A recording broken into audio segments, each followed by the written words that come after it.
Today we're talking about cardiovascular diseases and in particular atherosclerosis.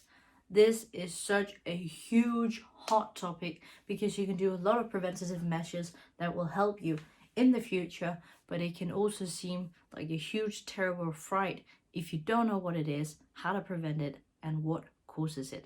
So I'm going to give you a full breakdown now.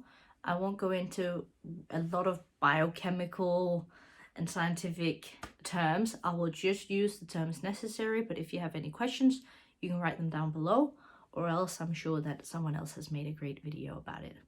But I'll make mine. I'll try to make it as understandable as possible. When we talk about atherosclerosis, we talk about arteries. Atherosclerosis is the plaque forming inside of the artery, and over time, slowly, or we're reducing my giraffe, slowly reducing the artery, either so it just becomes really, really small, or it becomes closed completely. And there is one way that this occurs. So in your bloodstream, you have cholesterol particles and you have monocytes. These monocytes diffuse through the artery wall, and here the monocyte absorbs the cholesterol particles and becomes these cholesterol containing macrophages. These macrophages become foam cells. Foam cells inside the artery wall then become plaque. Now, if you imagine the artery wall here, you have plaque right below. Underneath that, you have smooth muscle cells, and you gotta imagine that they kind of swim through the plaque and are now lying between the artery wall and the plaque. Now they swim up, and the more plaque there comes, the more and more and more and more and more, I have my hand up here, the more and more and more there will become a dent inside the artery, and this dent is called a fibrous cap. And this can either make the artery very small, as you can see, or you can completely shut it. And then we have huge problems either way, if it's almost shut or completely shut. This fibrous cap can rip, and then the plaque inside the cap can, goes out with the blood. And this plaque can then go to smaller arteries and get stuck. That can create blood clots, or in worst case scenario, a heart attack. There's different risk factors that you need to watch out for that can aid in the development of atherosclerosis, and one of them is physical inactivity. Physical activity has a great result on the lipid profile, so we want that, because another risk factor of developing atherosclerosis is having a too high amount of cholesterol in the blood. And that makes sense because the cholesterol particles, along with the monocytes, going and create those macrophages and then become foam cell and plaque and blah blah blah. So if we have more cholesterol in the blood, we're at higher risk of having more plaque forming. If you are overweight or obese, you're also at a greater risk of developing atherosclerosis, and if you smoke. If you have type 2 diabetes, or you have a disturbed lipid profile where you've got an unbalance or an imbalance of lipids in the blood, that can also be a cause of atherosclerosis. Remember that atherosclerosis is a process that happens from when you are born till the end. It just happens. It's also a natural occurrence of being alive. Plaque will form, but how much plaque will form depends on your lifestyle factors. And there are different consequences of having atherosclerosis, and they're all to do with these blood clots.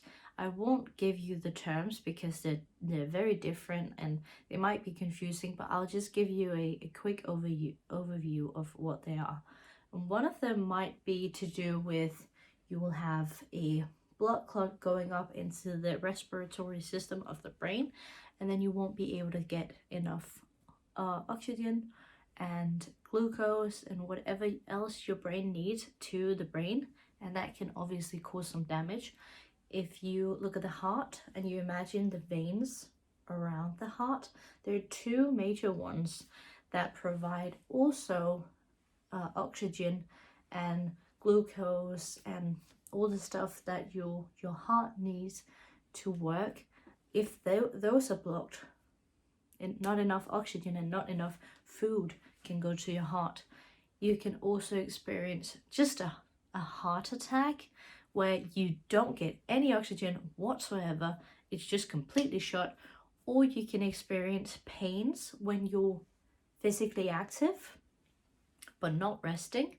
So you'll feel this pain if you're walking up the stairs, doing gardening or whatever, but as soon as you lay down and rest, it doesn't hurt. And then there's another one where you can have pains when you're resting or and when you're doing physical activity. And these stages are different in terms of severity, so I won't go into great detail about that because you don't need to know it, you just need to know the general thing.